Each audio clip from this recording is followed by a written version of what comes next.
Jadi begitu saja, kita tidak perlu menghujat kekristenan teman-teman, nggak perlu, karena itu mengotori lisan kita. Tapi kita cukup berdialek dengan mirroring ataupun apa namanya, komparasi apple to apple. Oke, sudah ada di sini Pastor Swat ya. Pastor Swat ini karena pendeta, silakan buka kamera Pastor, biar kita diskusi dua arah. Pastor boleh angkat tema yang dikuasai menghadapi saya. Malam ini sudah malam tapi ya. Ya udahlah, kalau gitu Pastor mau bahas apa? Temanya apa? Ya sebenarnya gini, kalau kita dialog ya, dialog itu harus dua arah. Nah, ketika teman-teman Muslim bertanya tentang iman Kristen, sebenarnya orang Kristen yang punya kapasitas menjelaskan.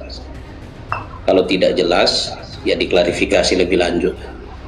Oh ya, aku mau tanya sama Pastor nih, di Kristen itu kalau menjelaskan tentang agama itu wajib berilmu atau enggak sih? Oh jelas, harus, karena iman Kristen itu, iman kata Kristen itu saja, itu artinya murid Kristus. Murid berarti? Itu artinya, murid kan belajar, makanya wajib, itu wajib dengan pengertian. Maksudnya belajarnya secara akademis atau bukan? Ya sebenarnya di jemaat itu belajar. Misalnya ada contoh di Roma pasal 10 ayat 2. Kan nggak mesti harus ikut instansi akademik nih, tapi harus ada jelas nggak gurunya? Ya di jemaat itu gurunya. Kalau kami kan gini nih, kalau misalkannya aku mau ngajar, aku harus jelas guru aku dulu, harus ada sanadnya. Kalau kalian Kristen misalkannya mau menjelaskan agama kalian, itu harus jelas nggak guru kalian dulu? Iya, di dalam Efesus pasal 4 ayat 11. Kalau kayak Edis itu gimana itu? Boleh ngajarin kekristenan? Edis TV, ya kita kan, saya nggak tahu latar belakang dia bagaimana. Tetapi kalau misalkannya dia tidak punya guru yang punya status akademik atau ini jelas, itu berarti dia menyalahi aturan atau tidak? Oh, maksudnya gini, belajar iman Kristen itu tidak selalu standarnya akademik. Makanya saya tanya, gurunya jelas nggak gitu loh. Walaupun dia bukan akademik, dia di gereja misalkannya, misalkannya nih. Nah, si Edis kan bilang penyalipan karya iblis, terus Yesus punya Tuhan. Itu kan argumentasi yang tidak dibenarkan oleh gereja mainstream. Nah, dia mengajarkan itu ke ruang publik dalam standarisasi Pak Pastor. Dia itu termasuk yang dibenarkan atau tidak dibenarkan? Kalau kami bisa menjawab itu, karena kami tidak dibenarkan menyampaikan sesuatu yang bertentangan dengan para ulama dan orang yang tidak jelas gurunya gitu. Kalau Pak Pastor gimana di Kristen sendiri? Ya di dalam kekristenan ini bukan standarnya itu adalah misal Edis TV. Terus standarnya apa? Edis TV, dia di gereja mana ya? Mungkin di gereja itu dengan konsep keyakinan dia kan, denominasi dia. Kapasitas standarisasi mengajar. Ini beda ya? Ya mengajar kalau itu hak siapa aja? Mengajar maksudnya. Kalau saya kan sudah masuk ke ranah mengajar, ya, saya kan mencari ilmu secara akademik itu supaya legal mengajar. Nah, kalau membicarakan agama tuh siapa aja boleh gitu. Saya bilang mengajar. Di situ kan sudah mengajar dia kan, mengajar kekristenan dengan mengatakan bahwa penyalipan karya iblis. Nah, kalau menurut Pak Pendeta, dalam denominasi Pak Pendeta, yang dilakukan di situ dibenarkan Tuhan atau tidak? Mengajarkan orang Kristen sesuatu yang tidak sesuai dengan gereja mainstream gitu. Standar kami itu gini, ada dua standar. Standar itu satu akal budi, yang kedua Alkitab, firman Allah. Oh berarti kalau ada orang yang tidak pernah belajar kepada guru tertentu tapi dia mengaku punya akal, berarti boleh menjelaskan agama kalian? Ya boleh. Oh jadi wajar lah ya, nggak ada guru juga edisi ya, yang penting dia mengaku berakal aja ya. Artinya dia berarti tidak penting ya punya guru gitu ya? Yang penting mengaku punya akal. Ya sebenarnya akal. Kalau di Kristen itu, maka tadi saya sebut Efesus 4 ayat 11. Proses belajar mengajar, belajar iman itu di gereja. Nah, kalau di gereja itu kan ada gembala. Iya sih saya paham. Enggak, saya paham itu, Pak. Bukan itu poinnya. Poinnya adalah si Edis ini mengatakan Yesus punya Tuhan dan penyalipan karya iblis. Saya sudah mencari karya ilmiah. Gereja mainstream itu tidak mengakui hal itu. Justru yang dikatakan orang yang mengatakan Yesus punya Tuhan atau dia adalah subordinat itu bukan Tritunggal, karena Tritunggal itu sehakikat. Tidak ada pernyataan bahwa Yesus punya Tuhan. Nah, penyalipan karya iblis ini tidak pernah disampaikan oleh gereja manapun. Nah, ketika Edis mengeluarkan pengajaran ini dan mengajarkan, dia cukup mengaku kalau dia punya akal saja, maka dia dibenarkan, begitu ya? Ya, karena kan seperti tadi saya katakan bahwa dalam kekristenan itu institusi yang dipakai sebagai tempat belajar mengajar itu bukan universitas. Iya, enggak, itu nggak usah diulangin, Pak. Ya, Saya ini tapi pengen gereja. penegasan loh, Pak. Bapak kan pendeta. Ya, nggak masalah. Itu Edis Berarti mengajar seperti itu. Edis Ya, diizinkan dan dibenarkan dalam iya. agama Bapak ya. Dan Bapak karena membenarkan kalau penyalipan karya iblis. Nah, masalah saya membenarkan itu lain lagi. Itu lain lagi masalah. Ini tuh ada kesinambungan, Pak. Kenapa? Kalau Bapak membenarkan cara metode Edis, berarti Bapak membenarkan pengajaran Edis. Itu konsekuensi logik, Pak. Kesinambungannya ada di situ. Jadi gini. Kalau Bapak kalau Bapak tidak menerima pengajaran Edis, berarti cara mengajarnya itu salah gitu loh. Karena yang diajarkannya salah. Bukan gitu. Rekonstruksi berpikirnya gini. Nah, rekonstruksi berpikirnya orang Kristen itu menjunjung tinggi kebebasan berpikir, berpendapat. Nah, kalau pendapat Edis bahwa penyalipan karya iblis itu dibenarkan dalam agama Bapak. Ya, makanya rekonstruksi berpikirnya menjunjung tinggi kebebasan berpikir, berpendapat. Iya, kalau Edis berpikir bahwa penyalipan karya iblis, dia dibenarkan nggak dalam kaidah iman Bapak? Dibenarkan di dalam menyampaikan informasi itu. Ya, informasi Tetapi itu benar nggak? Ketika dia menyampaikan itu dibenarkan Yesus, tapi isinya nggak benar gitu. Ya, masuk konstruksi. Makanya rekonstruksi berpikirnya kan harus jelas. Nah, jadi di dalam kekristenan itu kan kami berpatokan pada Matius 13, kebebasan berpikir. Iya. Intinya pokoknya si Edis benar ya mengatakan bahwa penyalipan karya iblis menurut Bapak gitu ya. Enggak juga, itu enggak situ. Maksudnya kan harus gini loh. Unirifa kan harus bisa membedakan antara Pak, enggak Pak, sebenarnya pertanyaan ini posisi sebentar gini. adalah bukan saya enggak bicara tentang cara Edis menyampaikan, saya bicara tentang apakah di Kristen itu ada aturan seseorang itu boleh mengajar atau tidak untuk mengurangi penyesatan yang nyata. Contoh, ketika Edis mengatakan penyalipan karya iblis, Bapak sepakat atau tidak? Menurut Bapak itu dogma yang benar atau dogma yang sesat? Rekonstruksi berpikir, saya bilang gini. Enggak, saya lagi nggak membahas rekonstruksi berpikir, saya mau to the point aja deh, kita nggak mencela-mencela. Ya, menurut Bapak, maksudnya tindakan Edis. Enggak, saya nggak nanya tindakan Edis, itu ya, benar. Gini, sebenarnya Unirifa tidak perlu ngadu saya dengan Edis TV. Bukan ngadu, saya cuma bertanya karena kami umat Islam ini berdiskusi dengan banyak orang Kristen, sementara yang ini bilang A, yang ini bilang C, sementara kaidah ilmiahnya terbukti bahwa penyalipan itu karya Allah, bukan karya iblis. 3 doktoral yang mengatakan penyalipan karya Allah. Dr. Deki Ngadas, Dr. Muri Wali Yanto Manalu, Dr. Esra Seru. Bapak kan pendeta. Nah, saya bertanya kepada Bapak ini termasuk penganut yang membenarkan teori Edis bahwa penyalipan karya iblis atau tidak? Nah, itu aja kalau Unirifa bertanya seperti itu, maka jawabannya saya tidak sependapat dengan pandangan Edis TV. Gitu aja sih teman-teman. Kalau tanya gitu ya jawabnya seperti itu. Nah, inilah teman-teman, inilah kenapa kita berbeda dengan Kristen. Apa perbedaan kita yang sangat jauh adalah Bapak Pasruat membenarkan cara Edis tapi tidak membenarkan apa yang diajarkan. Sementara teman-teman, kita kalau ada orang yang tidak jelas apa yang diomongkannya, tidak merujuk kepada ulama, apapun cara dia menyampaikan itu tidak benar. Mau menyampaikan dengan baik ke, dengan senyum ke, dengan narik parboy ke, tidak benar kalau isinya sudah salah. Karena penyampaian yang salah dengan cara benar itu juga salah. Teman-teman perhatikan ya. Makanya bentar, standarisasi dalam Islam itu adalah al-isnad minad-din. Apa maksudnya al-isnad minad-din? Saya lagi tidak angkat tema dengan Pak Surwat ya. Saya hanya ingin membandingkan metodologi dakwah dan penginjilan dalam Kristen. Kalau di Islam teman-teman, seseorang yang berdakwah itu yang disampaikannya itu kaidah ilmu. Sampaikan dariku 1 ayat. Bahkan walaupun dia cuma tahu 1 ayat saja, harus jelas itu sumbernya dari Nabi Muhammad SAW. Al-isnad minad-din. Bukan dari pandangannya sendiri dan bahkan bertolak belakang dengan pandangan orang lain. Kalau yang disampaikannya salah, otomatis keseluruhannya dia salah. Caranya pun salah itu. Kenapa? Dia tidak belajar dan tidak mengutip pandangan para scholar. Itu salah besar. Karena itu adalah mindsetnya sendiri. Nah, Oke. ini teman-teman tidak Oke, mesti harus. Bentar, saya di posisi Kristen dulu. Ya, Maksudnya saya sabar-sabar. jelaskan. Nanti bapak di Kristen. Dan ini tidak bicara tentang akademis saja teman-teman ya. Di dalam Islam itu, kalau sudah menjelaskan tentang Islam, harus mengutip atau harus bersandarkan kepada Al-Quran dan juga hadis. Nah, penafsirannya harus merujuk kepada ulama. Kalau ada orang yang bukan penafsir, lalu menafsirkan kitab suci seenak udelnya, dia tertolak. Itu Islam.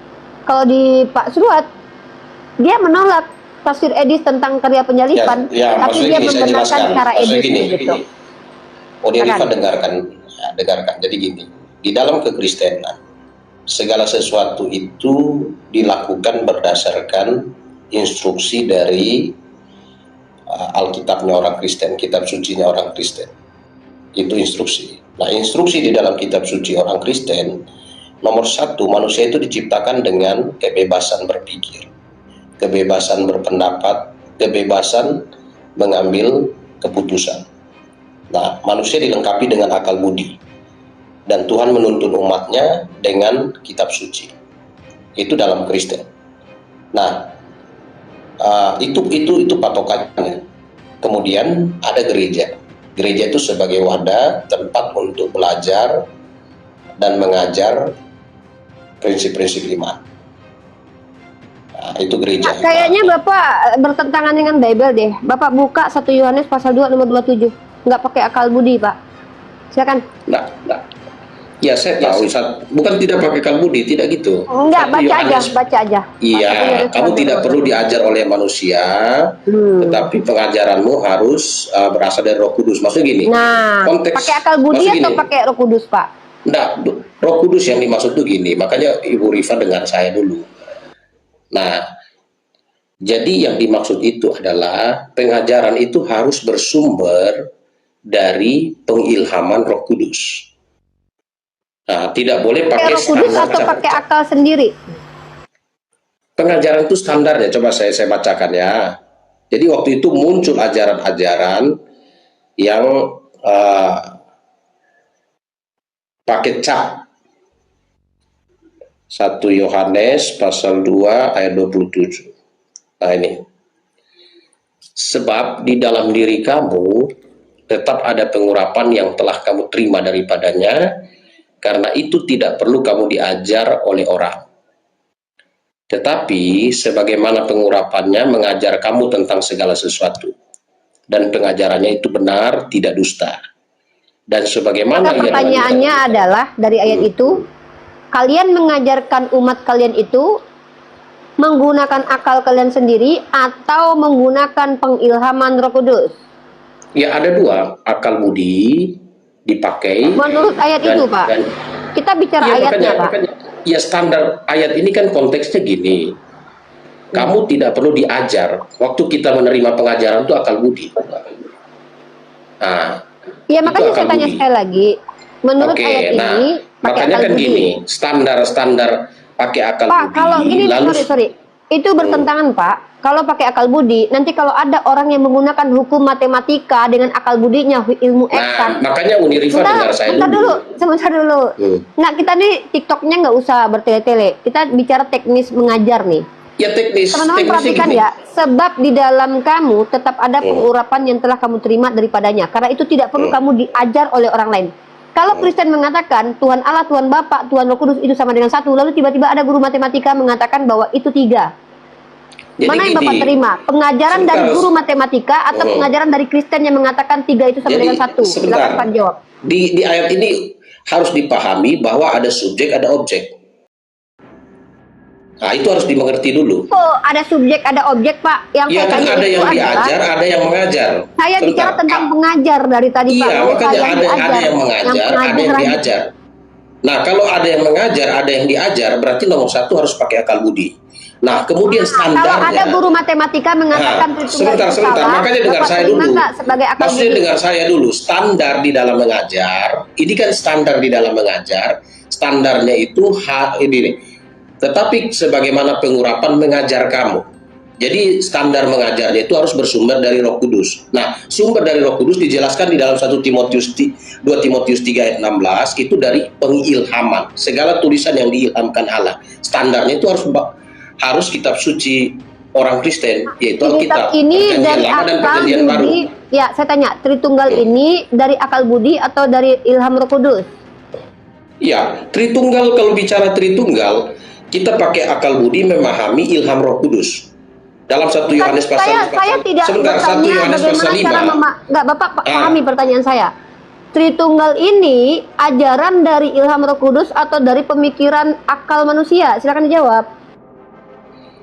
Makanya kalau bicara ilham Roh Kudus berarti dari standar kitab suci. Nah, ilham Roh Kudus mengajarkan Pertanyaan Tritunggal. saya bukan itu, coba dipahami ya. Pertanyaan saya adalah Tritunggal ini adalah ajaran dari Roh Kudus. Sebentar, atau saya akal klarifikasi budi? dulu. Saya klarifikasi istilah yang dipakai oleh Udi Rifa, istilah yang dipakai oleh Udi Rifa tentang ilham itu apa? Ilham itu adalah arahan Tuhan, ya, arahan Tuhan atau tuntunan dari Tuhan. Yang saya tanya adalah Tritunggal ini ajaran dari ilham Roh Kudus atau dari akal budi Nah, manusia? saya belum nangkap. Maksudnya ilham yang dimaksud Udi Rifa. Pak, Theopneustos ada namanya apokaliptus. Apokaliptus itu adalah yang disebut dengan khazon atau wahyu. Itu beda. Itu informasi komunikasi Tuhan dengan hambanya. Kalau ilham ini, Pak, seperti saya misalkannya, saya diberikan ilham untuk ke pasar pada jam segini. Saya dicenderungkan untuk ke sana. Itu Roh Kudus yang menggerakkan hati saya. Oke. Nah, saya tanya, sekarang pengajaran tentang, tunggu dulu Pak. Nanti kalau Bapak Sangga silakan. Kita nih udah muter-muter dari tadi loh. Saya cuma ingin memastikan Bapak itu dari tadi mencela-mencela. Nah, yang saya tanya adalah ketika Bapak mengatakan jadi pengajar itu yang didahulukan adalah akal budi, maka saya mempertanyakan, Tritunggal itu adalah pengajaran yang keluar dari akal budi manusia atau dari ilham Roh Kudus? Itu aja. Makanya sekarang kalau saya bilang itu dari ilham Roh Kudus, dari ilham Roh Kudus. Udi Rifa paham nggak yang dimaksud dengan ilham Roh Kudus? Kalau Bapak tidak sepakat dengan pernyataan saya tentang ilham tadi, Bapak jelaskan ke saya apa yang dimaksud ilham tentang Tritunggal, bagaimana caranya Tuhan, atau apa yang dimaksud dengan itu kan pengajaran dari siapa namanya itu yang di abad kedua ya, tentang Tritunggal itu tidak pernah diajarkan sama sekali sebelumnya, tidak pernah sama sekali. Salah. Kemudian di abad itu enggak gitu.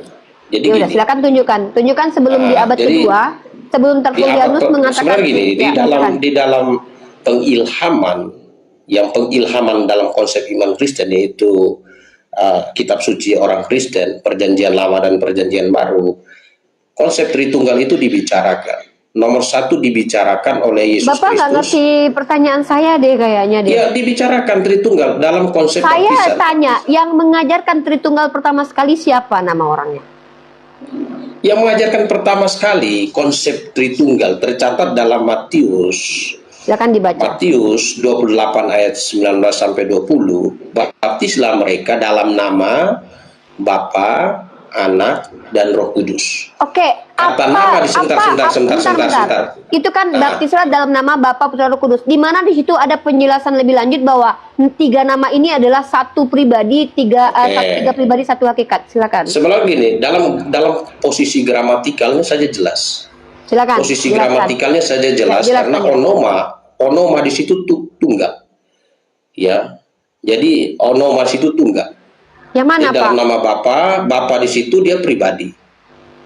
Dalam nama Anak pribadi. Roh Kudus pribadi. Saya mau tanya, kemudian, yang ngajarin Tritunggal pertama kali itu siapa? Kan Yesus kata Bapak. Bapak kutiplah ayat di kitab Bapak. Di mana di situ Yesus mengajarkan bahwa Bapak adalah Yesus. Bapak itu pribadi pertama, Yesus pribadi kedua, Roh Kudus ada pribadi ketiga. Di mana di situ, Pak? Maksud gini, dalam konteks memahami Alkitab tuh gini. Harus lihat konteks. Enggak, saya nggak tanya itu. Itu kan ya agak repot kalau nggak ditanya itu ya kita itu butuh penjelasan. Kan Unirifa tanya penjelasan. Bertanya tentang doktrin Bapak. Saya ingin tahu metode ilmiah. Jadi kalau Unirifa bertanya tidak mau dijelaskan, ya bagaimana bisa mengerti? Loh, makanya saya tidak tanya doktrin. Saya tanya metode. Nah, sebentar. Benar. Bapak ada tahu, Bapak ngerti nggak? Sebentar, Unirifa, saya mau tanya dulu. Aduh, ini lompat-lompat deh. Doktrin itu pengajaran manusia yang tidak perlu diuji. Doktrin Saya mau itu luruskan. pengajaran manusia yang tidak perlu dibuktikan lagi benar dan salahnya, tapi diterima sebagai kebenaran itu doktrin. Dogma itu adalah opini yang dianggap benar, seperti dogma infalibilitas. Nggak, Namun saya nggak doktrin, ngerti. doktrin. Jangan bertele-tele. Sebentar. Saya nggak mau bertele-tele Doktrin ya. itu, Bapak pendeta yang terhormat, Bapak mengatakan bahwa Iya kan Kristen sudah saya kalau mau jelaskan. mengajar, Saya itu sudah jelaskan di mendahulukan situ. akal. Baptislah Bentar dulu. mereka. Bentar Baptislah dulu. mereka dalam nama Bapa, Saya tanyanya bukan Anak, itu. dan Roh Aduh. Kudus. Pak, saya ini nggak mau Pak, kalau saya ingin mendengarkan doktrin Kristen, Ya kan saya nggak sudah saya perlu ke jelaskan. Bapak. Saya nggak mau dengarkan doktrin Kristen, saya mau mendengarkan metode.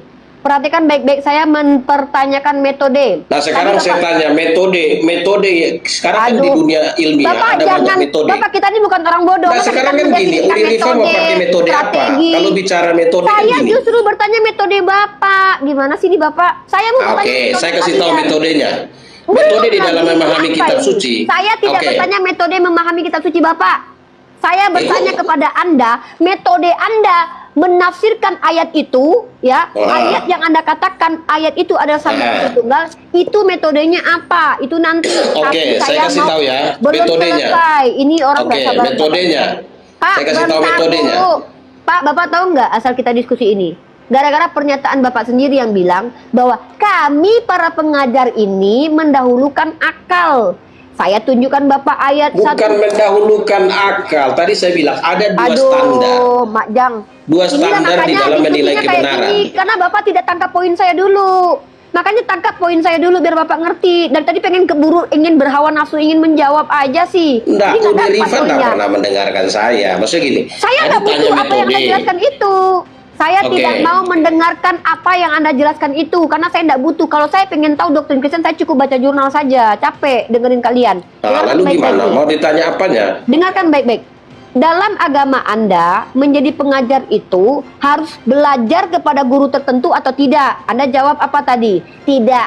Tidak mesti harus belajar dalam dunia akademis. Kan itu jawaban Anda. Kita lari lagi nih ke bagaimana Nah, diskusi. sebentar. Ini framing nih. Sebentar, framing. Ay, makanya kalau gitu ulang lagi nih. Di agama Anda, kalau jadi Makanya pendeta Ulirifa atau dengar pengajar, statement saya gini.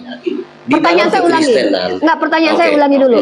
Apa pertanyaan saya? Oke, coba? bertanya tanya di dalam keyakinan Kristen. Di Kristen, jadi pengajar itu syaratnya Jadi apa? pengajar itu standarnya apa? Nah, saya jelaskan. Ya, standarnya apa? Nah, tadi kan saya sudah jelaskan standar di dalam iman Kristen di dalam Efesus 4 ayat 11, yaitu melalui jemaat. Nah, yaitu gereja. Jadi tidak perlu Maksudnya ke gimana tuh? Maksudnya sekolah gimana? formal. Tunggu, maksudnya adalah Ya, harus saya belajar bukakan itu ke Kisah gereja. Rasul pasal 2. Enggak, Kisah udah Rasul Pak, nggak usah pasal 2 dibaca ayat lagi. Saya udah 42. dengarkan itu, Pak. Saya mau, saya pengen paham. Maksudnya belajarnya harus ke gereja gitu. Betul. Nah, bagaimana dengan apologet Kristen yang seperti Edis dan Sofiatul yang mengajarkan sesuatu yang berbeda dengan pengajaran gereja? Mereka itu dibenarkan atau Nah, tidak dibenarkan belum dalam tentu, agama Anda? belum tentu bisa dikatakan berbeda dengan pengajaran Ya gereja. udah, Kita kan salah tidak satu tahu latar pengajarannya, belakang makanya gereja enggak, mereka. Enggak, bukan. Saya tanya langsung aja pengajarannya. Apakah ada gereja yang menerima pengajaran penyalipan karya iblis? Ada nggak gereja yang mengajarkan itu? Mungkin saja ada. Ya Kita ada. nggak Apa teliti. namanya gereja? Kok Ya mungkin? saya kan Itu gimana saya sih? nggak tahu. Kalau ada Kalau gereja pernyataan Anda- seperti itu, Kalau gereja Anda terima nggak itu penyalipan karya iblis? ya kalau kami enggak. Nah, menurut gereja Anda dan menurut Anda pengajaran itu benar atau salah? Menurut saya salah. Ya udah, kalau gitu kita ikut standar Anda saja. Makanya saya tanya, menurut Anda si Edis TV itu Iya. benar atau tidak? Itu loh dari tadi. Enggak, tadi kan tanya metodenya. Bagaimana sikap kekristenan? Itu nanti Tadi setelah kan kita Ulirifa lanjut tanya, membahas maksudnya penjelasan, muter-muter. Nah, Itu kan gini. lanjut setelah sebenarnya poin saya ini ingin kalian itu tidak mencela-mencela, ingin jujur sebagai seorang pendeta. Apakah apologet yang tidak jelas gerejanya ini lalu Anda bilang kan mungkin saja, kita nggak bicara mungkin. Kalau memang gerejanya jelas, gereja mana yang mengajarkan penyalipan karya iblis? Anda juga tidak tahu menjawab. Saya tanya, Ya kan, standarisasi gereja Anda. Tahan dulu. Sebentar. Saya Di tanya dunia gereja ini, Anda. sebentar. Di Aduh, dunia Mak. ini ada 45.000 denominasi. Ini ngerti nggak sih Pak? Kalau begitu 40.000 Ya, denominasi, kalau ada yang mengatakan penyalipan karya iblis, dia juga benar, Anda juga benar gitu. Kalau ditanya kepada saya, tadi kan saya sudah jawab dari awal. Kan muter-muter lagi. Saya Anda sudah jawab tanya, saya dari tanya awal. sekali lagi. Saya pengen ini Kenapa saya sangat tegas kepada pendeta yang suka berdusta, teman-teman? Karena saya Nggak ada yang berdusta, nggak usah framing Oke, gitu. saya nggak tanya, bagus. saya tanya sekali lagi. Nah, kalau orang berakhlak Menurut tidak usah Anda, framing. menurut keyakinan Anda, Sekarang saya tanya, yang apakah benar saya sedang itu berdusta? Iya, berdusta. Dari tadi berdusta. Nah, ini Ya. framing. Loh, Anda bilang tadi apa? Anda bilang bahwa Nggak usah framing. pengajaran tentang Coba berakhlak sedikit, gini. Coba, loh, enggak, saya jujur kok. Berdusta Nah, gini. itu menyatakan sesuatu yang tidak benar dan tidak konsisten dengan apa yang diucapkan. Iya, Anda sudah kan bilang saya tadi. dari konsisten tadi. Pengajaran yang benar itu adalah Ini saya rekam ini, maksudnya saya rekam, saya ini ada akan- di YouTube saya.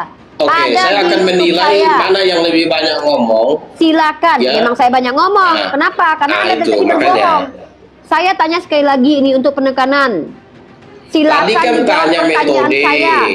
Tadi tanya metode. Nanti itu, buat apa metode kalau sudah terbukti bahwa ternyata apologet Kristen itu tidak Coba benar gini, menurut Anda? sebelum ngomong dicatat dulu di reverse supaya jangan Ini, lupa Pak, ngomongnya. Bapak jangan lari-lari, jangan kabur. Dari tadi saya sudah lompat sana, lompat sini. Saya cuma pengen tahu, menurut pandangan Anda, kalau ada satu doktrin Kalau yang tidak menurut pernah- pandangan saya kan sudah saya jelasin. Aduh, saya lagi nanya, bentar dulu, dengerin. Menurut pandangan Anda kan, kalau saya tanya nih, gereja Anda itu benar nggak menurut Anda? Gereja Anda benar nggak? Ya ngomong dulu, selesai ngomong baru saya Nggak, saya mau ngomong. tanya dulu, gereja Anda menurut Anda benar nggak? Nggak, sekarang ini kita lagi Saya tanya ujian dulu, skripsi atau gereja saling- Anda Nggak. bukan. Saya pengen membuktikan kalau Anda tuh pendusta. Gereja Anda benar nggak menurut Anda? Masa mau buktikan saya pendusta bagaimana? Iya, karena itu Framing. di sini bukan framing. Kita di sini mau Nggak, Anda memperlihatkan sedang bagaimana ini teman-teman nggak kita ini. beres kalian sebenarnya. Nggak usah Cara takut, diskusinya Pak. nggak Kalau Anda beres. tidak pernah berdusta, Pak, nggak usah Nah takut gini, dengan saya. coba kalian kurangi framing. Saya tanya sekali lagi, Berdiskusi secara objektif. memframing itu berbohong. Ya, memframing itu Nah ini berbohong kan, mengatakan berarti Anda berbohong. Enggak, Anda yang berbohong. Saya buktikan Anda berbohong. Apa kata Anda tadi? Kalau menjadi pengajar itu harus mengikuti gereja. Saya tanya, Iya. pengajaran Edis benar atau tidak? Tadi Anda bilang di awal. Ya berarti saya Edis kan gereja ikut Edis benar. gerejanya. Saya tanya, gereja Edis benar nggak? Kalau memang ada gereja yang mengatakan penyalipan karya iblis, benar nggak gereja itu? Ya tidak benar. Nah, berarti Edis benar atau tidak? Apa yang tidak benar? Edis itu dengan semua yang dia Iya. katakan, termasuk penyalipan karya Nah, iblis, saya benar tidak atau salah? mengatakan semua yang dia katakan Saya itu tanya tidak lagi benar. deh, Saya tidak oke, mengatakan saya tanya. itu. Pada Maka saat item Edis per item, berkata, jangan pada saat jangan Edis nipu-nipu di berkata, sini. ya udah, Maksudnya jangan bukan menipu nipu, untuk bukan menjebak. nipu, Itemnya bukan nipu. jelas. Pada saat Nah, Edis sekarang ini kan berkata mau bahwa ngomong aja gini. penyalipan karya Nah, iblis itu benar kalau atau itu tidak? ditanya oke. Kalau Benar atau tidak? Kalau dalam statement Benar atau itu, tidak? Benar dalam atau tidak? statement Benar atau penyaliban tidak? adalah sebentar.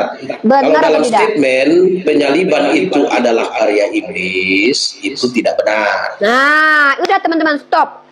Inilah Ah. kenapa kita beda dengan Kristen, teman-teman. Di Kristen, ketika Edis mengatakan dia benar, lalu Pak Pendetanya mengatakan tidak benar, kenapa mereka ini bertentangan satu sama lain? Karena setiap Ya nanti orang... bertentangan kan didiskusikan lagi. Aduh, bentar dulu Pak, saya lagi ngomong. Ya, Ini tidak nggak ada masalah kaitannya itu. sama, Pak. Saya Kekristenan lagi itu ngomong. menjunjung tinggi kebebasan berpikir, Iya makanya. kebebasan Pak, berpendapat. kebebasan itu bukan Ah. cuma di Kristen, Pak. Jadi itu kebebasan milik berpikir, seluruh orang, berpendapat Pak. itu- tidak ada di dalam Islam juga larangan untuk Ah. tidak berpikir. Tunggu dulu, saya lagi ngomong sama netizen. Sebenarnya teman-teman begini ya, saya ingin membuktikan bahwa orang Kristen ini jujur atau tidak, teman-teman. Itu sebenarnya poin saya. Nah, nggak usah framing-framing gitu. aduh Nggak Pak, bagus. saya cuma Nah, pengen nah, itu membuktikan- framing. Bapak di Itu bawah dulu aja deh ya, subjektif. saya lagi kok ganggu saya gitu, saya lagi jelasin. Tahu nggak teman-teman ya, penyalipan karya iblis itu tidak pernah disampaikan oleh gereja manapun. Kalian dengar nggak Bapak Pendeta tadi bilang, ya kemungkinan ada gereja dia. Saya tanya, gereja mana? Ya, saya tidak tahu. Lalu saya tanya, apakah Edis tadi di awal dia katakan Edis itu benar? Kemudian saya tanya, penyalipan? Oh tidak. Maka di antara mereka ini sedang menunjukkan kepada kita bahwa Kristen itu tidak punya standarisasi dalam mengajar, beda dengan Islam. Ini yang saya tekankan. Wahai umat Islam, kalau kalian bukanlah seorang yang akademisi, bukanlah seorang yang belajar di pondok pesantren, minimal kalian kutip perkataan para ulama. Jangan meniru Kristen. Kalau Kristen itu teman-teman, apa yang dia ucapkan, kalau dia mengaku ada Roh Kudus dalam dirinya, maka dia bisa dibenarkan menurut mereka sendiri. Dalilnya mana? 1 Yohanes pasal kedua nomor 27. Ya, Bapak Pendeta tadi mengatakan, kami berpikir dengan akal kalau mengajar. Saya tanya, Tritunggal itu produk akal atau produk berpikir atau produk Roh Kudus? Mencela-mencela lagi menjawabnya. Jadi itu kenapa saya katakan teman-teman ya, saya kalau dengan pendeta tidak tertarik membahas doktrin, tema. Kenapa? kalian akan mendengarkan lebih baik berdiskusi dengan apologet Kristen ketimbang dengan pendetanya. Karena mereka kalau bicara tentang doktrin itu bulutnya akan kemana-mana. Saya hanya ingin tahu kejujuran mereka, konsistensi ucapan mereka. Makanya saya tanya dia, menurut Anda Edis itu benar nggak? Tidak benar kata dia. Karena dia tahu tidak pernah satu pun gereja yang mengatakan penyalipan karya iblis. Itu sebenarnya. Kita hanya ingin mempertontonkan mereka ini konsisten, berdusta atau tidak. Keberpihakan mereka kepada orang yang menghujat agama Islam itu akan menghilangkan dihilangkan kesalahan Edis yang mengatakan penyalipan karya iblis. Kalian tahu nggak kalau di Islam, kalau ada orang yang menyesatkan agama, MUI akan turun tangan dan mengatakan orang ini sesat. Tapi kalian sudah pernah mendengarkan salah satu gereja yang mengatakan Edis sesat? Tidak ada, bukan? Yang mengatakan Edis sesat itu hanyalah pendeta-pendeta yang berjuang sendiri-sendiri. Coba saya tanya, ada tidak gereja yang mengatakan Edis sesat atau yayasan lembaga tertentu? Tidak ada. Kenapa Edis tidak dikatakan sesat? Karena dia jago Jadi, di hati mereka membela Edis karena menghujat Islam. Tapi, pada kenyataannya, mereka juga tidak terima dengan pernyataan Edis bahwa penyalipan adalah karya iblis. Ini yang disebut dengan hipokrit, teman-teman. Munafik. Ya, munafik sekali. Muka layu, kau nggak berhasil lawan Edis, kau mau ngadu domba gitu. Kau kan memang domba. Kalian kan memang domba semua. Mau ngadu domba kau. Ya, memang kalian domba semua. Hah? Saya muka layu, takut kau sama Edis, mau ngadu domba kau. Iya, aku takut sama Edis soalnya dia punya penyakit menular. Aku tuh takut sama anjing sama orang gila. Ketiga sama Edis. Dasar onta. Kalian domba kok ngajak-ngajak kami? Kami nggak pernah dikatain onta. Kau yang onta. Nggak ada. Kami tidak pernah dikatain onta sama Allah. Kalian Kau dikatain nggak mampu domba. lawan Edis, mulai ngadu domba gitu sama Kristen. Terus, Mana kau ada yang tersakiti ngikutin kali. congor kau? Ya kau tersakiti dengan itu. Terguncang. Sakit hati. Mau ngadu domba kau. Kau pacar Congor Edis. Kau pacar Edis. Mimpi Kenapa? kau. Mimpi Enggak lah, kalau nggak mau. mimpi. Kasihan udah gimana itu 2M itu. Gak berhasil. Di prank Apanya kalian 2M? sama Mila. Di prank sama siapa? Terus kalau Bunda Mila yang ngeprank terus masalah kita apa? Enggak tahu, itu umat Islam udah berharap itu. Yang berharap siapa? Berharap Itu apa? kadrun berharap pulangin tapi Terus itu hayalan saja. yang hayalan tuh Tuhanmu. Hayalan sojo nggak Udah. berhasil pulangin Edis. Udah puas. Berdusta kau. Kristen tuh begini teman-teman ya. Katanya- Teman-teman dengar ya. Jangan menyalahkan mereka. Jangan pernah menyalahkan umat Kristen dengan kegoblokannya. Karena mereka dipimpin sama Roh Kudus. Yang memimpin mereka bicara itu adalah Roh Kudus. Jadi jangan salahkan mereka. Emang Tuhannya ngajarin mereka begitu. Karena ada Tuhan dalam dirinya. Jadi maklumin lah. Nggak usah kita marah. Ini Tuhannya lagi ngomong kok. Kan ini anak Tuhan. Dalam dirinya ada Tuhan. Muhammad ngaku kalian orang buta huruf. Apa Nggak sih? ada. Tidak ada. Mana Kami nggak ada di hati. Ya itu salah satu tuh bulan Edis ya yang sakit hati karena Edis nggak jadi pulang ke Indonesia. Mungkin dia kangen banget sama Edis. Ya memang begitu. Teman-teman jangan kaget. Kayak teman-teman kayak baru lihat diskusi lintas agama aja. Rata-rata kan teman-teman kita Kristen begitu. Diajarin sama Roh Kudus bicaranya. Ya kita saksikan aja anak-anak Tuhan lagi bicara teman-teman. Jadi kalau apapun yang mereka omongkan itu menurut mereka benar. Karena mereka yang mengajarkan mereka bicara adalah Roh Tuhan dalam dirinya. Halo Arseto, anak Tuhan atau anak orang? Arseto, anak Tuhan atau anak orang? Halo Arseto, anak Tuhan, anak orang?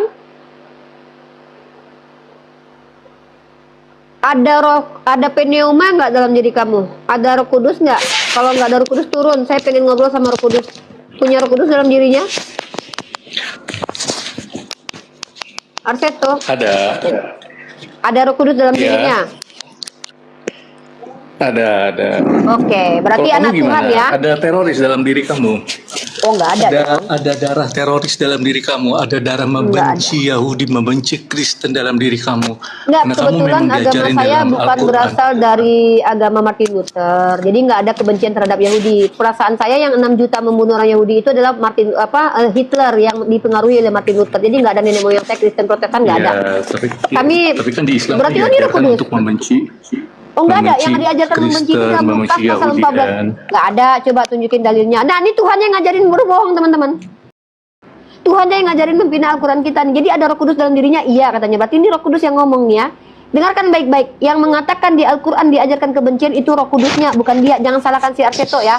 Nah, mungkin Roh Kudusnya lupa baca Lukas pasal 14:26. Barang siapa yang tidak membenci bapaknya, ibunya tidak boleh jadi pengikutku. Itu ajaran kebencian di kitab kamu loh. Roh Kudusnya lupa Nah, kali. ya kita lihat buahnya aja dong. Ya buahnya yang mengajarkan menjajah terorisme, negara siapa? yang Menjajah negara Indonesia yang siapa? mengebom, yang mengebunuh. Iya, iya. Yang ngebom Hiroshima, Nagasaki, Kristen atau Islam? Enggak, Oh, itu enggak? peperangan. Kalau Iya, ini ya siapa? Yang membunuh membom agama. Hiroshima dan Nagasaki Gini, agamanya Rifa, apa? sudah Yang jelas menjadi penjajah di terorisme. negara ini dengan mengajarkan gospel, golden dan glory itu agamanya Islam atau Kristen? Enggak, kita lihat yang Yang fakta yang terjadi merusak sekarang ini. peradaban ketika Perang Dunia Pertama, Kita Perang Dunia lihat yang Kedua, sekarang agama Kristen detik atau ini. Islam? Loh, Kita manusia modern kan. iya, yang bahkan Palestina, yang membom terorisme. kemarin SMK itu agamanya Kristen atau Islam? Itu bukan terorisme. Oh, bukan Itu bukan teroris. terorisme. Oh, kalau Kristen yang ngebom bukan Teroris. teroris, teman-teman. Itu- Ya, dengar teman-teman ya. Jadi ini ya, menurut Roh Kudus yang ada dalam diri Arseto, kalau Kristen yang ngebom itu bukan teroris, tapi itu adalah upah sundal kudus, ya. Itu adalah hukum kasih. Tapi kalau orang Islam yang mengebom itu namanya teroris. Tapi kalau Kristen yang ngebom itu adalah kasih karunia. Ya, kenapa? Penderitaan adalah kasih karunia. 1 Petrus pasal 8 nomor 19 dan 18-19.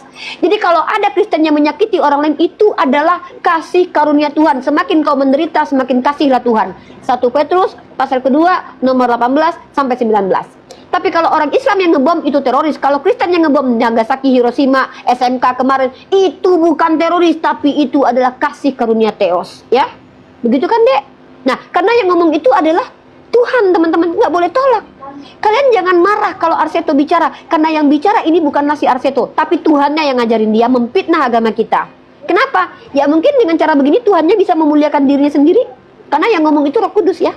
Nah, inilah kelakuan Roh Kudus. Jadi kalian jangan salahkan manusianya, salahkan Roh Kudusnya kalau kalian tersakiti dengan omongan mereka, karena yang bicara dalam dirinya adalah Roh Kudus, kata dia, begitu ya.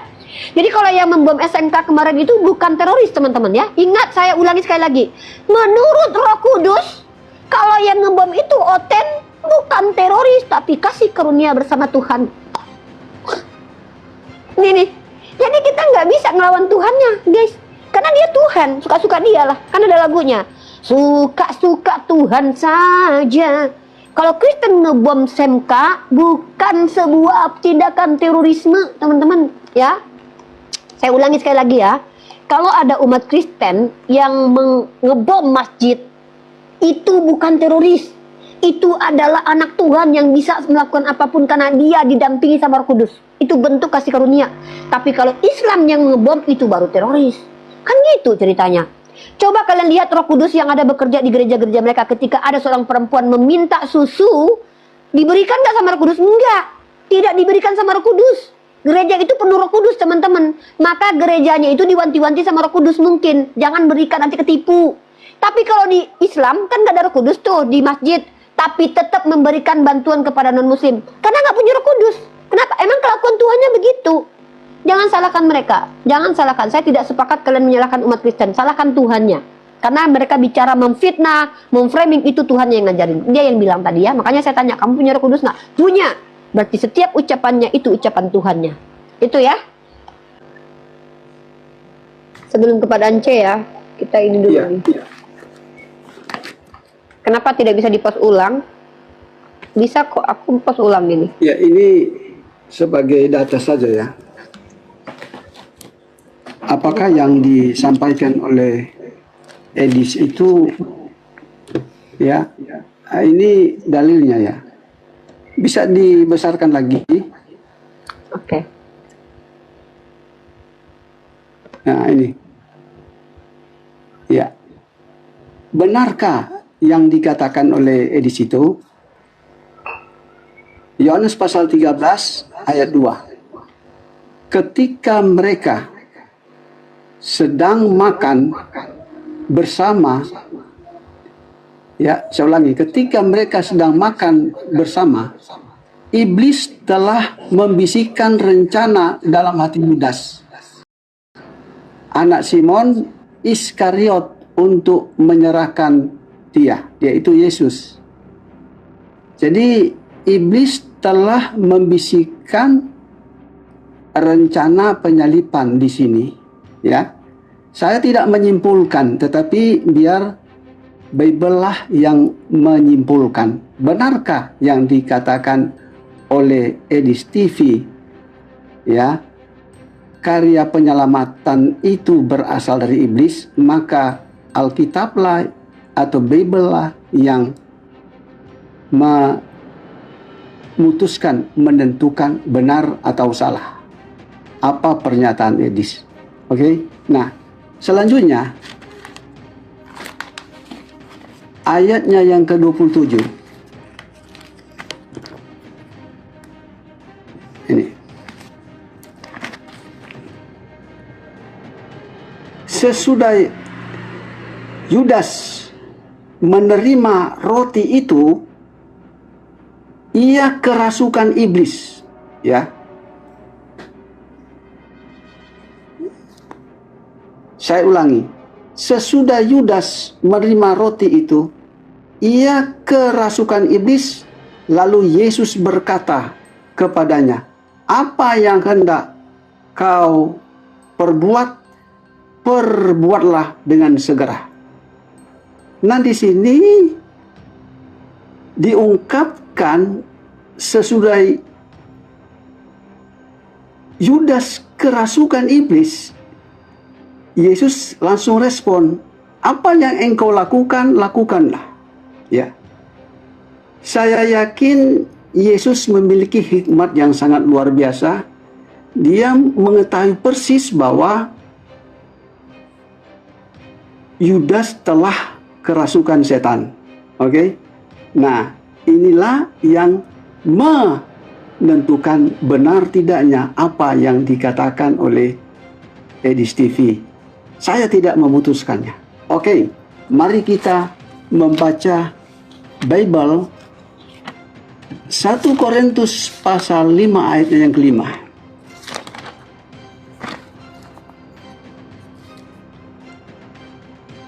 Orang itu harus diserahkan dalam nama Tuhan Yesus kepada iblis.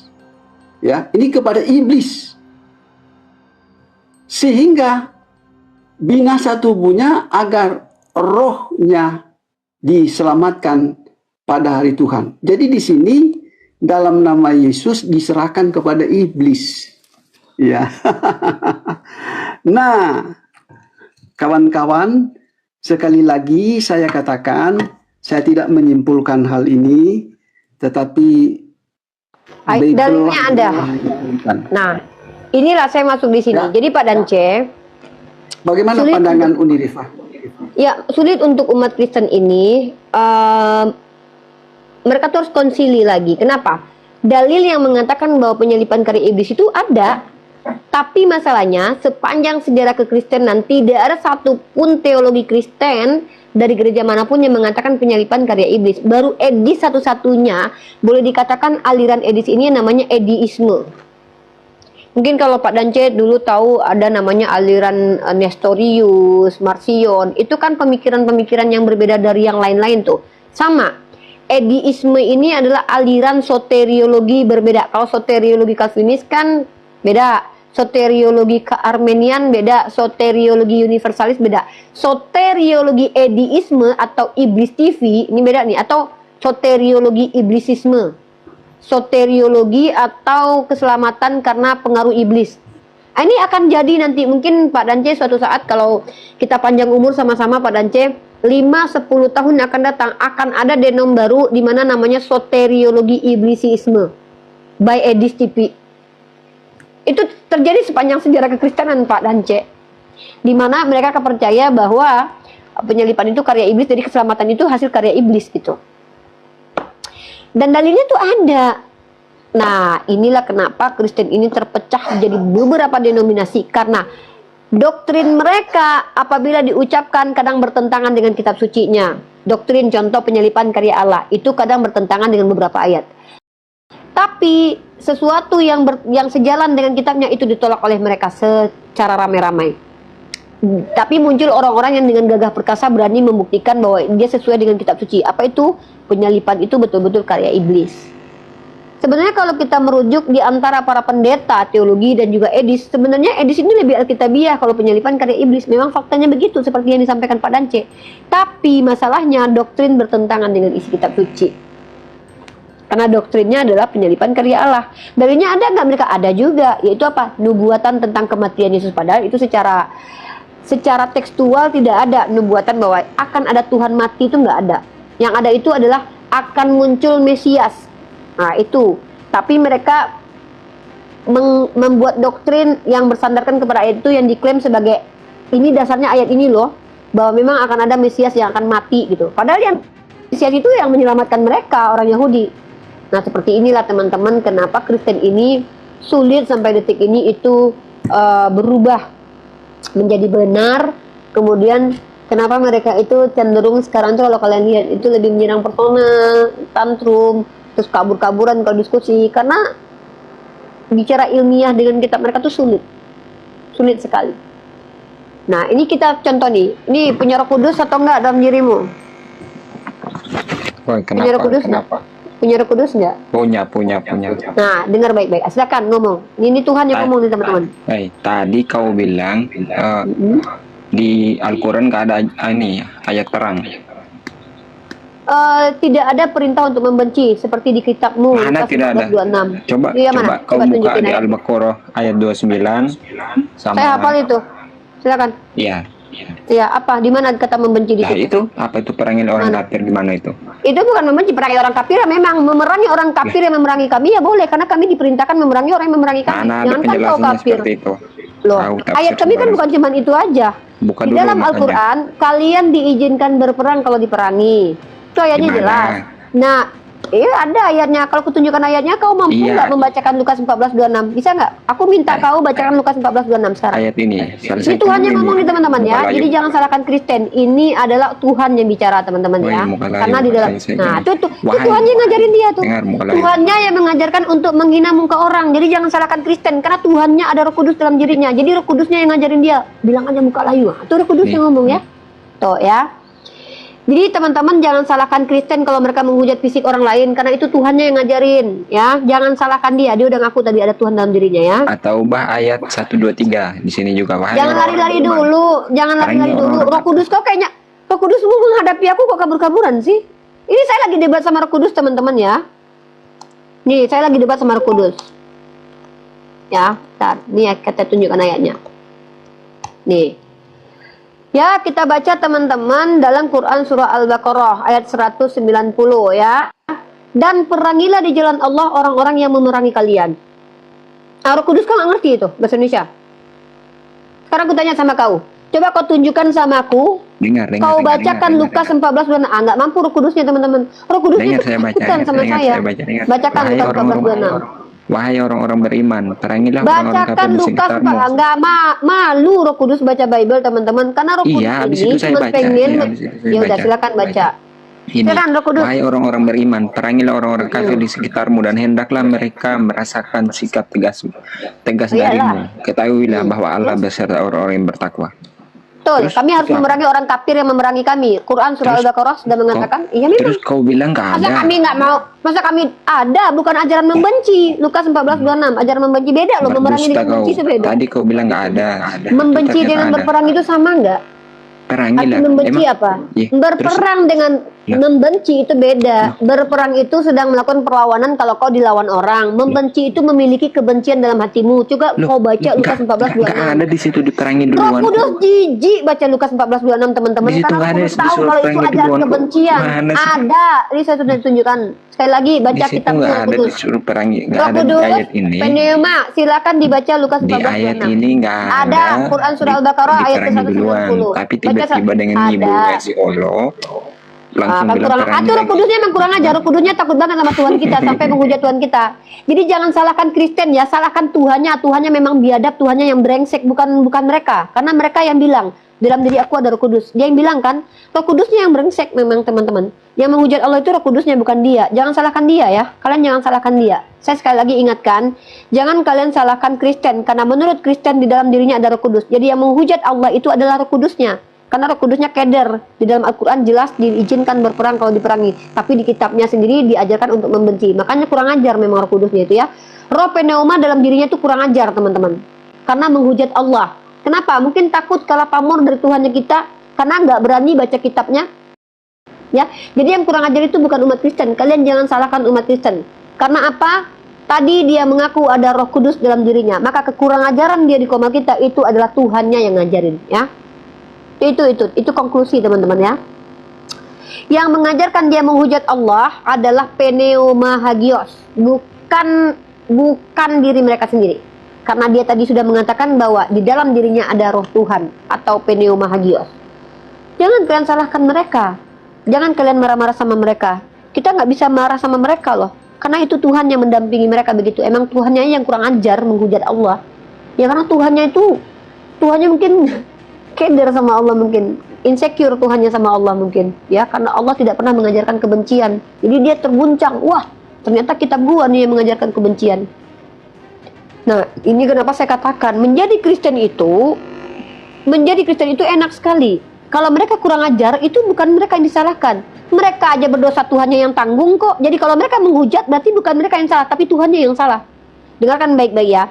Mereka berdosa, Tuhannya yang nanggung. Jadi kalau mereka kurang ajar depan kita, itu Tuhannya yang mengajarkan. Karena di dalam dirinya ada Tuhan. Kalau kita kan ada setan. Kalau saya kurang ajar, itu setan dalam diri saya yang bekerja ya. Tidak ada Tuhan dalam diri saya. Tuhan itu tidak ada dalam tubuh manusia. Kenapa? Kekuasaan Tuhan meliputi manusia. Ngapain Tuhan nongkrong dalam diri manusia? Nah, jadi kalau saya kurang ajar, bukan Tuhan saya yang salah, tapi setan dalam diri saya yang salah. Tapi kalau Kristen kurang ajar, itu Tuhannya yang salah, karena Tuhan yang mengajarkan mereka bicara begitu. Karena dia yang ngaku tadi Tuhan ada dalam dirinya. Itu ya teman-teman. Itu tekankan baik-baik umat Islam. Jangan pernah kalian salahkan Kristen kalau mereka menghujat agama kita. Tapi itu Tuhannya yang mengajarkan dia. Saya sudah bacakan ayatnya tadi loh. Nih ayatnya saya bacakan ya. Saya bertanggung jawab dengan omongan saya ya. Pertama pengakuannya sendiri. Menurut dia Tuhannya dalam dirinya tadi nih. 1 Korintus pasal 6 nomor 19. Atau tidak tahukah kamu bahwa tubuhmu adalah bait Roh Kudus yang diam dalam kamu? Tuh, orang Kristen itu ada roh Tuhan dalam dirinya. Roma pasal 8 nomor 9. Jika memang roh Allah diam di dalam kamu, lagi-lagi ada Tuhan dalam dirinya. Yohanes pasal 14 nomor 17. Ia tinggal di dalam kamu dan akan diam dalam kamu. Tuh kan, kurang ajar kan Tuhannya kan sama kita kan? Menghujat kan Tuhannya kan? Iya. Tuh, benar nggak Pak Dance? Tadi dia mengatakan perangi lah, ya. Lebih sadis juga dalam kitab Bible, ya. 1 Samuel pasal 15 ayatnya yang ketiga ini. Sekarang pergi dan kalahkanlah Amalek, tumpaskanlah segala yang ada padanya dan jangan ya mengasihi, jangan mengasihi. Oh itu bukan Yesus katanya Pak. Jangan Kemarin aku udah tanya. Mereka. Pak Pendeta Bunuhlah. kemarin aku nanya. Aku tanya sama Oten Pak Pendeta. Oten, Ya. ini dalam kitab Samuel ini Tuhan Bapa, Tuhan Anak, Tuhan Roh Kudus. Pokoknya bukan Yesus. Apakah Yesus ada waktu ini? Enggak. Berarti Yesus belum jadi Tuhan belum gitu. Jadi itu kesalahan Bapak bukan ya. Yesus. Oke, saya lanjut ya. Bunuhlah semua laki-laki maupun perempuan dan anak-anak maupun bayi, ya. Ini lebih sadis dari apa yang dia sampaikan tadi. Yang dia sampaikan tadi itu dalam ya peperangan, pemfitnah, dan ini disuruh bunuh anak-anak kecil, bayi, ya. Bahkan Pak Dance ya, sepanjang sejarah peradaban, Katolik mengeluarkan bula kepausan doktrin interkaitera dan doktrin Dum Diversas. Dengan doktrin itu mereka melegitimasi penjajahan di seluruh daerah termasuk Afrika dan juga Asia Tenggara. Nah, terus Pak Dance, ayat yang menyuruh membun-bun penyihir itu diimplementasikan oleh Kristen dengan adanya namanya perburuan penyihir. Jadi Pak Dance, kita tidak boleh salahkan Kristen ya. Kristen itu tidak berdaya apa-apa karena yang bergerak dan bekerja itu dalam dirinya adalah Roh Kudus atau pneuma hagios. Jadi kalau kita mau marah, ya kita harus bilang yang kurang ajar itu Tuhannya. Karena Tuhannya yang ngajarin mereka begitu, bukan mereka. Mereka itu anak-anak Tuhan. Mereka berdosa aja yang nanggung Tuhannya loh Pak Dance. Makanya orang Kristen ini kalau mereka mentusbol pantat orang, itu mereka nggak bisa disalahkan, karena mereka anak-anak Tuhan. Ya kalau anak-anaknya salah, bapaknya yang dihukum, kan gitu. Kan anaknya yang salah, bapaknya yang mati kan. Berarti kalau mereka salah, itu bukan orang yang salah, tapi Tuhannya yang salah. Kenapa? Karena ada Tuhan dalam dirinya. Dahsyat banget memang. Ngeri loh teman-teman. Saya aja debat sama Tuhannya Kristen sering kalah. 2 orang tadi saya tanya, punya Roh Kudus dalam dirinya? Punya, katanya. Berarti setiap omongan itu datang dari Tuhan ya teman-teman. Ngeri sekali ya teman-teman. Susah loh kalau sudah Tuhan yang bekerja, ini susah. Kita nggak bisa menolak karena Tuhan yang bekerja. Ya. Oke, kita naikin satu-satu lagi ya. Susah teman-teman. Jangan pernah melawan orang Kristen, karena melawan orang Kristen sama saja melawan Tuhannya orang Kristen. Mantap umat Islam. Ya Pak Danje, silakan Pak Danje. Sementara kita menunggu ya, saya memperkenalkan ini. Ini memang saya sudah pernah sampaikan, tetapi waktu itu ya jaringan tidak memungkinkan. Ya, ini Bible ya, Bible yang dikeluarkan oleh Lembaga Alkitab Indonesia Jakarta tahun 2000 ya. Jelas kan ini? Nah, oke. Kalau saya perhatiin ya, Bible ini ya menuliskan kata Yesus itu adalah Isa Al-Masih. Seperti ini silsilah Isa Al-Masih ya. Inilah silsilah Isa Al-Masih anak Daud. Jadi di sini tidak ditemukan Yesus Kristus, tapi Isa Al-Masih. Nah, mari kita melihat di sini ya, 1 Korintus pasal 8 ayatnya yang ke-6. Ya. Sedikit searah dengan Bible bahasa asli, karena di bagian kiri ini adalah bahasa Yunani, di bagian kanan ini bahasa Indonesia. Mari kita melihat ayatnya yang ke-6. Ya. Bagi kita hanya ada ya satu ilah ya. Jadi ini lebih searah ya, bukan Allah tapi ilah. Oke, yaitu Sang Bapa kita. Ya, daripadanya lah segala sesuatu berasal, dan bagi Dialah kita hidup. Selain itu hanya ada satu junjungan. Nah, di sini junjungan, tetapi kitab-kitab yang lain beredar Tuhan, tapi ini junjungan ya. Junjungan sama dengan Tuhan, yaitu Isa Al-Masih. Nah, itulah sebabnya saya katakan dalam Bible ini tidak dapat ditemukan Yesus Kristus, tetapi Isa Al-Masih. Jadi Isa dan Yesus adalah sosok yang sama. Mari kita melihat di sini. Melalui Dialah segala sesuatu dijadikan. Nah, ini perlu kita pahami ya. Bukan berarti melalui Yesusnya, tetapi melalui firman yang diterima Yesus atau Isa Al-Masih, dan melalui Dia jugalah kita hidup.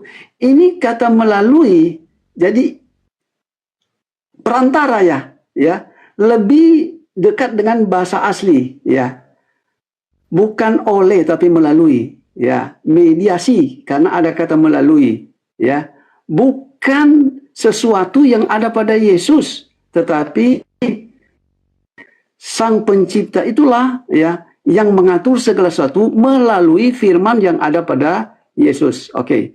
Ya, mari kita melihat sini. Juga kita hidup, tetapi tidak semua orang yang mempunyai pengetahuan. Ya. Oke, sampai di situ dulu. Karena ini sudah kepanjangan. Saya sudah baca ayatnya yang ketujuh, yang ketiga. Tapi Pak Dance, dulu waktu jadi Kristen memang begitu ya? Percaya kalau dalam diri Pak Dance ada Tuhan dulu? Rifa, ini merah ya. Apa? Jaringan saya merah. Tadi kedengaran jelas atau ngelek-ngelek? Kedengaran. Tadi. Ya. Oh ya, Jadi enggak Pak Dance waktu saya bilang umat Kristen itu Waalaikumsalam warahmatullahi wabarakatuh. Jelas. Enggak Pak Dance, waktu saya bilang bahwa di dalam diri orang Kristen itu ada Roh Kudus, memang mereka percaya begitu ya? Dalam diri mereka itu ada Tuhan ya? Ya, begitulah Oten. Oh. Oni memang mereka meyakini. Mika, kau tahu nggak Mika? Selama ini kau debat sama Tuhannya orang Kristen loh. Tahu, sama iblis pun aku juga debat, sama Tuhan mereka juga debat. Bukan, karena gini loh. Tadi aku tanya 2%, ada nggak roh Tuhan dalam dirimu? Ada katanya. Jadi aku debat sama roh Tuhan dalam dirinya karena Roh Kudus mengajarkan mereka bicara. Jadi aku debat sama Tuhannya loh. Jadi kita hebat loh sama ini loh.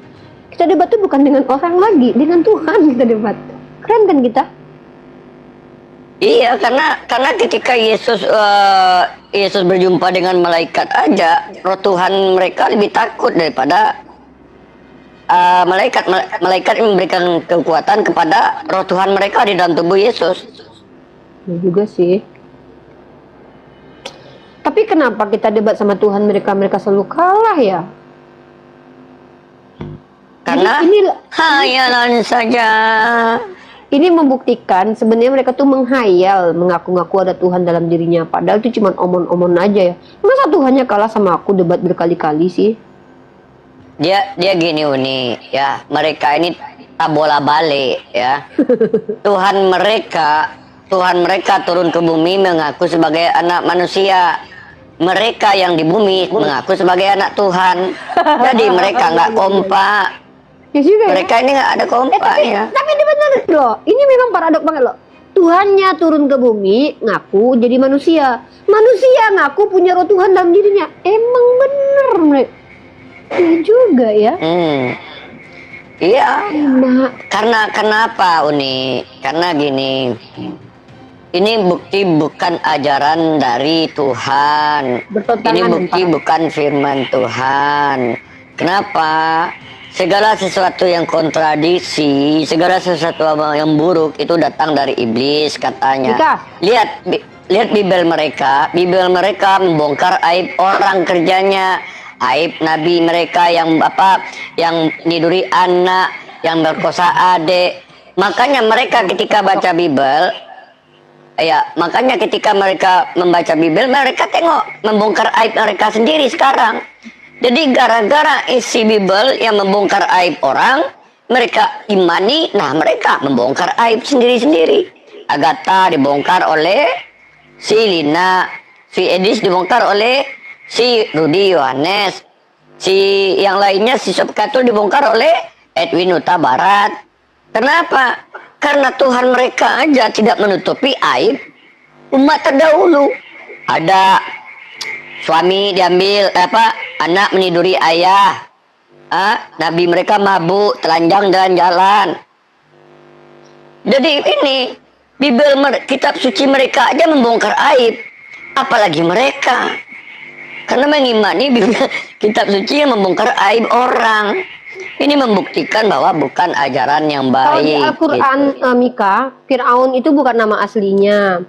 Abu Lahab bukan nama aslinya. Tidak ada Allah sebutkan nama asli dari orang-orang yang berdosa. Tapi kalau ada yang baik itu nama aslinya Allah sebutkan, Luqmanul Hakim gitu. Seperti itu dalam Islam. Indah kan? Betul. Tapi jujur loh, aku tuh baru kepikiran sekarang ya. Kalau mereka percaya dalam dirinya ada Tuhan, berarti selama ini aku udah debat sama Tuhan mereka dong. Oh, Uni tahu nggak Uni? Orang Kristen ini, Oten ini, ya. Kan mereka percaya enggak gini, bilangnya jangan Oten semua, Otennya naik ke komal kita. Ya, Oten, aku ada, Oten yang sering diskusi. Kan mereka mengaku di diri dan mereka itu ada Tuhan. Nah, mereka bikin tato Tuhan di punggung, dibawa berjudi. Tapi nggak menang juga, masih kalah. Padahal ada Tuhan di dalam tubuh, ada tato Tuhan di belakang punggung.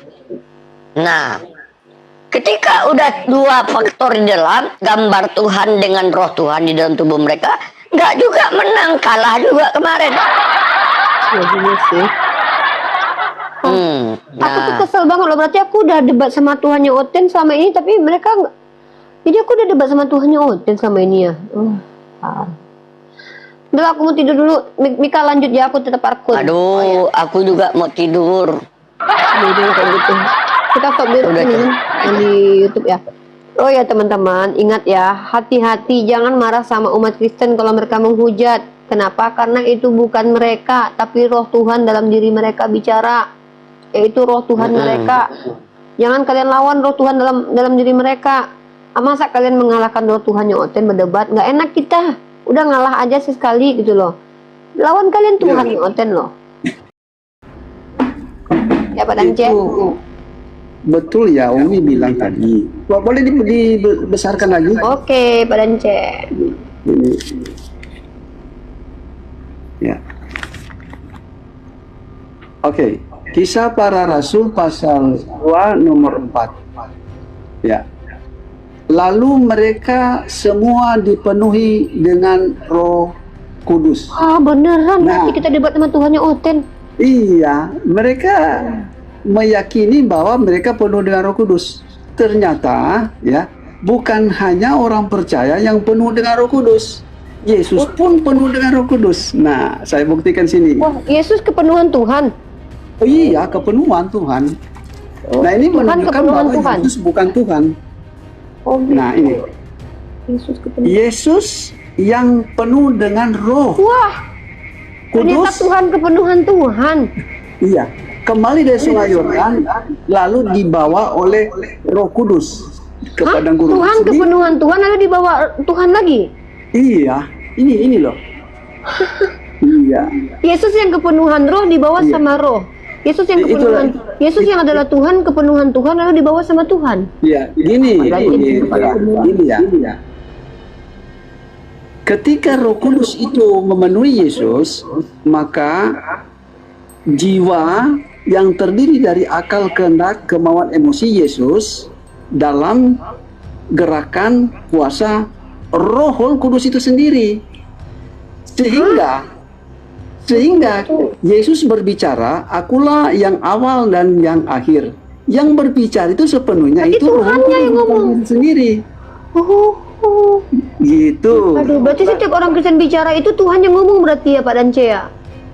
Ya, namanya kepenuhan Roh Kudus memang begitu. Iya juga ya Pak Dance. Berarti aku udah debat sama Tuhan yang Yesus Oten sama pernah ini. bicara begini, Uni. Sebelum Abraham ada, aku telah ada. Nah, yang dimaksudkan sebelum Abraham ada, aku telah ada, keberadaannya itu adalah Roh itu sendiri sebagai ciptaan Allah. Sebelum Abraham ada, dia telah ada. Tunggu dulu Pak Dance, ini aku tertarik nih dengan ini nih. Yesus yang adalah Tuhan, kepenuhan Roh Tuhan, kemudian kembali dari Sungai Yordan lalu dibawa oleh Roh Tuhan. Hah? Yesus adalah Tuhan yang kepenuhan Roh Tuhan lalu dibawa sama Roh Tuhan. Wah, Iya. Uni, Yesus Uni. Uni, berarti yang nikah di gereja itu Roh Tuhan sesama Roh Tuhan dinikahi oleh pendeta. Iya kan dalam dirinya ada Roh Tuhan. Nah, Yesus ya, ini yang lucu nih Mika coba. Yesus yang adalah Tuhan, kepenuhan Roh Tuhan dan dibawa sama Roh Tuhan. Coba lah itu Pak Dance tadi tuh liatin datanya tuh. Yesus adalah Tuhan yang kepenuhan Roh Tuhan yang dibawa sama Roh Tuhan. aku yang gila, yang gilanya penuh dibawa oleh orang gila. Kayak gitu. Aku yang gila telah kerasukan orang gila lalu dibawa sama orang-orang gila. Entahlah nggak tahu lah aku. Berarti selama ini kita debat sama Tuhannya Oten. Waduh. Tetapi kok jawabannya beda-beda nih. Apakah Tuhannya beda denom? Iya loh, Yesus yang adalah Tuhan, kepenuhan Roh Tuhan. Lalu yang Tuhan ini yang telah kepenuhan Roh Tuhan ini dibawa sama Roh Tuhan lagi. Nah, ayo. Nah, ketika ada Kristen denom Oneness dan Kristen denom Unitarian, Kristen denom Protein, Katolik, apakah Roh Tuhan ini juga memiliki denom? Ya, bisa. Ya kalau semua rata-rata punya Roh Kudus ya berarti Roh Kudusnya ya punya denom juga. Nah, berarti sama-sama. Sementara beda denom saling membidatkan. Berarti roh Tuhan ini juga saling membidatkan satu sama yang lain. Gimana sih konsepnya? Bingung. Kan orang Kristen punya kan mereka punya Roh Kudus dalam dirinya, otomatis kalau mereka saling bidatin ya Roh Kudus lah yang saling membidatkan itu. Berarti orangnya amarohnya masuk neraka gitu. Dan sama-sama bidat. berarti Uni, ketika ada Natalan besok, roh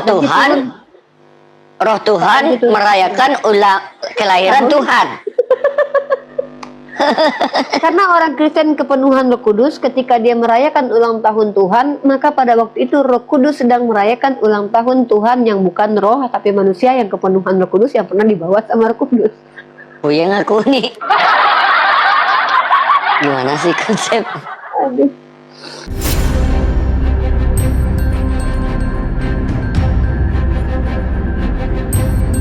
The religion of Jesus was Islam. Because with Allah, there is only one religion. He says, Inna dina indallahi al-Islam.